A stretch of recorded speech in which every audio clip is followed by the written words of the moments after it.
Hello, আসসালামু আলাইকুম। তো আজকে আমরা দেখব যে আমাদের যে মাইক্রোটিক রাউটারের যে ইন্টারফেস যে সেকশনটা আছে বা উইনবক্সের মধ্যে যে আমরা ইন্টারফেসের যে অপশনগুলো পাই সেগুলো কোনটা কি কাজ করে। তো প্রথমে আমরা উইনবক্সে লগ ইন করবো ইউজার নেম পাসওয়ার্ড দিয়ে। এরপরে এই যে ইন্টারফেস সেকশনে আমরা চলে আসলাম। তো আজকে আমরা জানবো যে এখানে যে বিভিন্ন রকম যে আমাদের অপশনগুলো আছে এগুলো কি কাজ করে। তো প্রথমেই চলে আসি আমরা ইন্টারফেসের মধ্যে।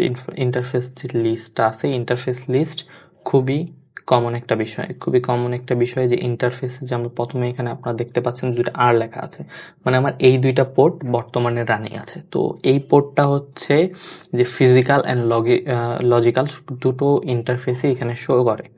ধরে নিন যে আমরা এখান থেকে যদি একটা ভিলেন ক্রিয়েট করি, আমরা এমনি একটা ভিলেন ক্রিয়েট করলাম। ওকে, তো দেখেন এখানে একটা ভিলেন চলে আসলো এবং এটা রান।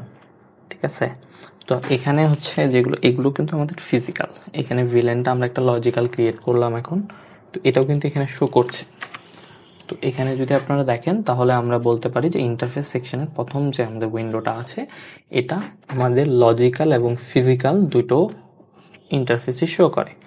এরপরে চলে আসি আমরা ইন্টারফেস লিস্ট।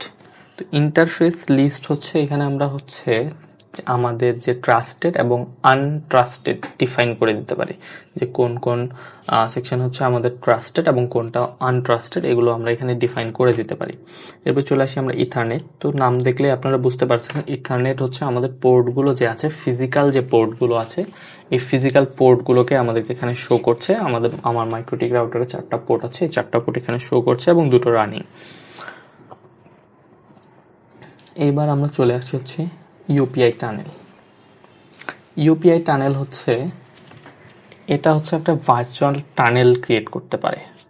যখন আমাদের অফিস সেকশন এবং হচ্ছে আমাদের হেড অফিস এবং ব্রাঞ্চ অফিসে যদি একই রিয়েল আইপি হয়, তখন আমরা যদি চাই যে এখান থেকে আমরা হচ্ছে আমাদের ব্রাঞ্চ অফিসে বা হেড অফিসে একটা ডাটা পাঠাবো যেটা ইনক্রিপ্টেড হবে, মাঝখানে আর কেউ এটাকে অ্যাক্সেস করতে পারবে না, তখন আমরা কি করি, এই দুটো অফিসের মাঝখানে একটা টানেল তৈরি করি, একটা ভার্চুয়াল টানেল তৈরি করি। এটা হচ্ছে ইউপিআই টানেল দিয়ে করি।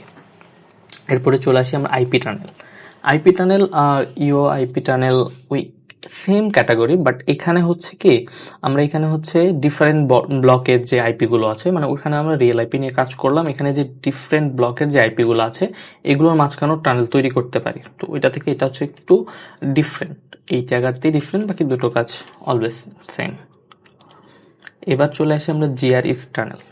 তো জিআরই টানেল হচ্ছে এই আইপি টানেলের মতো সেম কাজ করে, জাস্ট টুকটাক কোনো সমস্যা মানে ডিফারেন্স আছে। Villain, virtual local area.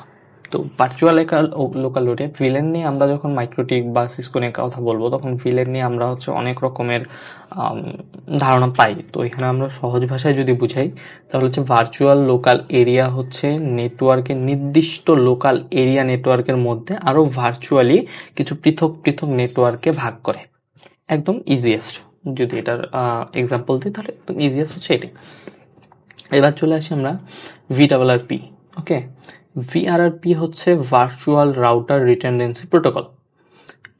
ধরেন যে হচ্ছে আপনার একাধিক আইএসপি থেকে যখন আপনি লিঙ্ক বা লাইন নিচ্ছেন তখন রাউটার এভাবে কনফিগার করতে পারি এখান থেকে যেন একটা লিঙ্ক ডাউন হলে অন্য ডাটা লিঙ্কটি দিয়ে ডাটা পাস হয়।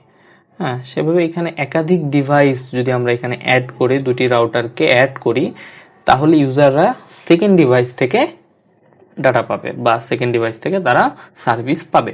এবার চলে আসি বাউন্ডিং।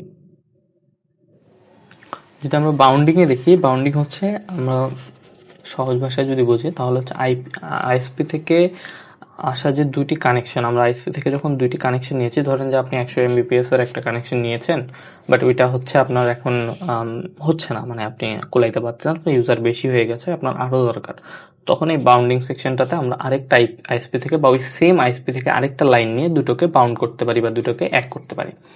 এবার এলটিই, এলটিই আসলে অনেকগুলো মাইক্রোটিক রাউটারে দেখা যায় কি ইউএসবি পোর্টে যদি হচ্ছে হোস্টলেস মডেম কানেক্ট করা হয় তাহলে এলটি এর ভেতর ভার্চুয়াল ইন্টারফেস ক্রিয়েট হয়ে যায় এবং এটা ডিএসপি থেকে আইপি পায়। তো এখানে আমরা হচ্ছে এই সবগুলো সেকশন আমরা এখানে আজকে আলোচনা করলাম। নেক্সট ভিডিওতে আমরা এগুলো বিস্তারিত আলোচনা করবো ইনশাল্লাহ।